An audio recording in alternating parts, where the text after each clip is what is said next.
araw sa atin mga ka-TH. At once again, this is Psycho no Torrehanta. Andito kami mga ka-TH sa lugar na meron kaming pinupuntahan na merong nagpatulong na dalawang grupo. Dalawang grupo na ang naghukay sa area na yun mga ka-TH.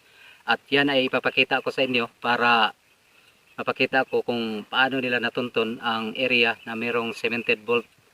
At yan lang mga ka-TH, sana ay magustuhan ninyo ang video ko na ito at makatulong ito sa inyo. God bless sa atin lahat mga ka-TH at ingat kayo lagi. Ito mga ka-TH ang area dito sa bubatan yan mga ka-TH patungo doon. Ito ang sinasabi kong meron silang nakitang cemented vault ng dalawang grupo, pero hindi tinuloy ng dalawang grupo mga ka-TH dahil sumuko sila sa semento na kanilang nakikita. Ito ipapakita ko sa inyo. Ito ay isang uri ng asbestos mga ka-TH. Tubo ito, ginawang tubo ng mga Japanese, at dito ito nahukay dyan banda. Yan, hinukay itong klase na tubo na ginamit ng mga Hapon. Dito nila nilagay ang wire mga ka-TH na sa possible na bomba, at patungo dito ang hukay ng mga kapwa nating mga ka-TH.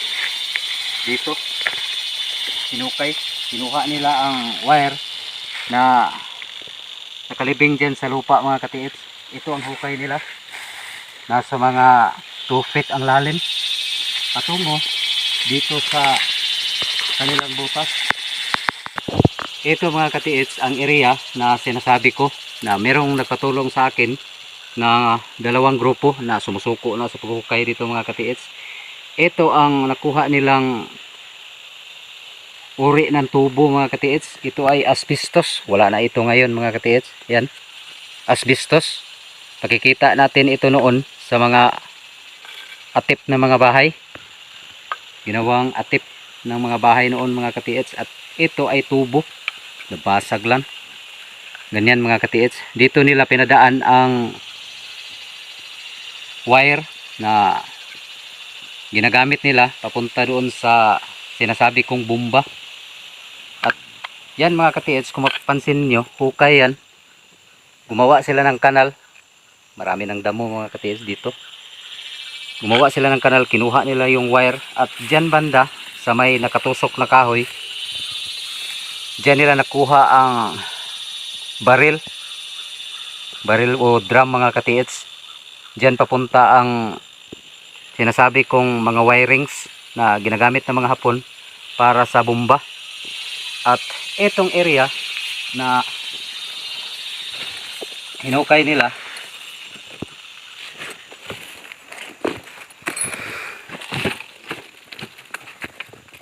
dito kung mapapansin nyo ito mga ka-TH, semento ito dito.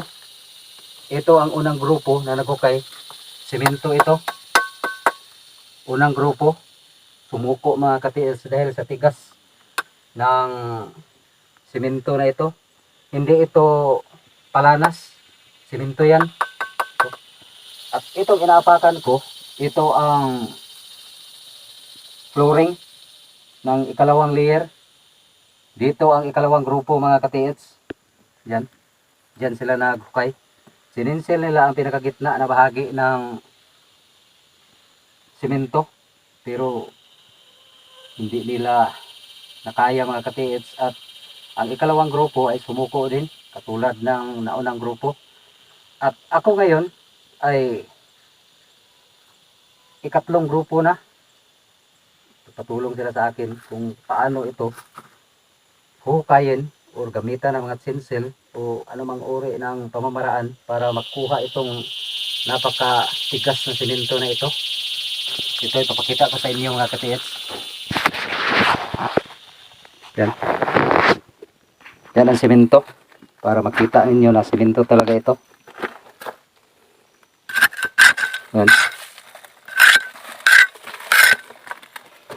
Flooring ng semento.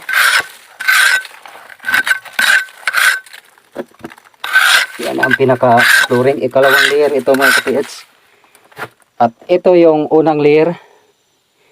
Hindi lang natin klaro dahil may nakahalo na lupa. Pero simento yan. Mga 1 meters ang kapal. At ito naman, hindi namin alam kung gaano kakapal ito.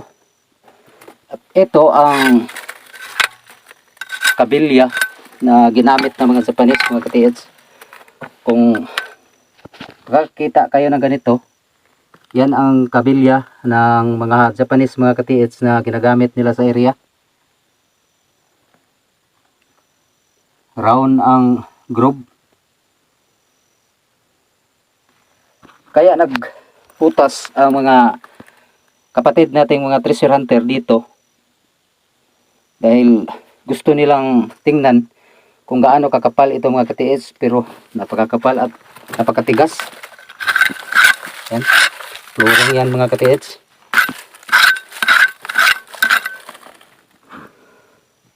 Yan ang cemented vault na sinasabi ko sa inyo.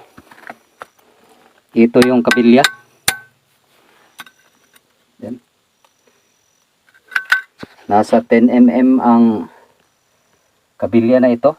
Ito ang ginagamit na pointers ng mga Japanese. Kaya dito banda, hinukay ng ating mga kapatid na mga treasure hunter dito.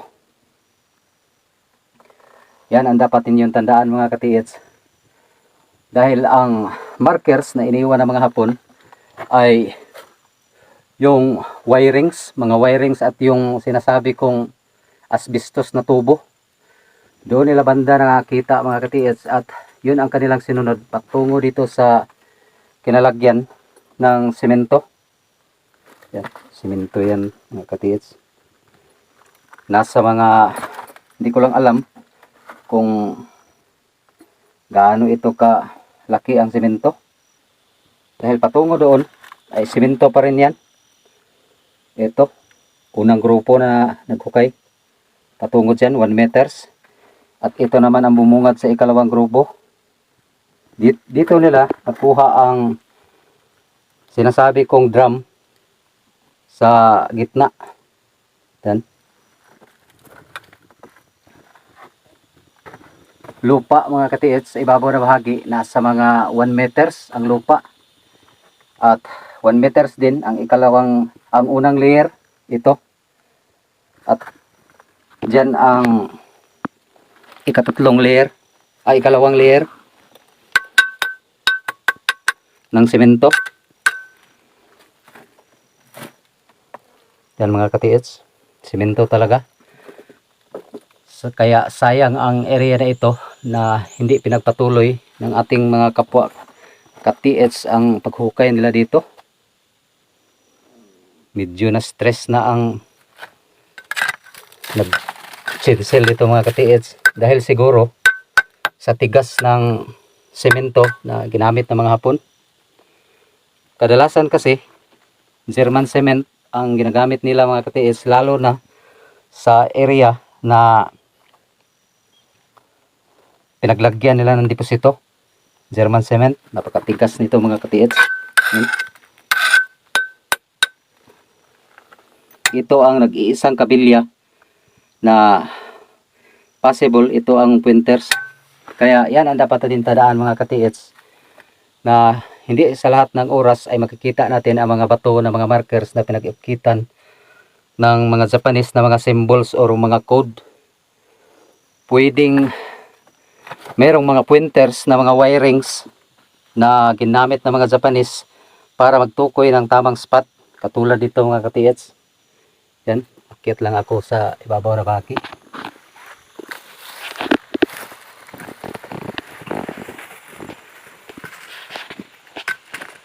Ito ang area. Yan. Walang mga bahay dito, mga katiits. Walang mga bahay dyan. Kagubatan ang pinakaibaba na bahagi. At merong waterfalls dyan sa ibaba na bahagi. Yan. Kagubatan yan. Kaya dapat natin tandaan, mga katiits, ang ganitong klase na area ay tago. Walang mga bahay dito. Kaya yan ang dapat nating tingnan na hindi talaga sa lahat ng oras ay makikita natin sa mga bato ang mga markers, mga katiits. Katulad nito, ito ay asbestos mga katiits. Yan. Delikado yan pag hinalo yan sa semento. Kaya yung mga treasure hunter, medyo nagkasakit yung iba mga katiits dahil siguro sa asbestos na ito. Yan. Kapag hinalo yan sa semento,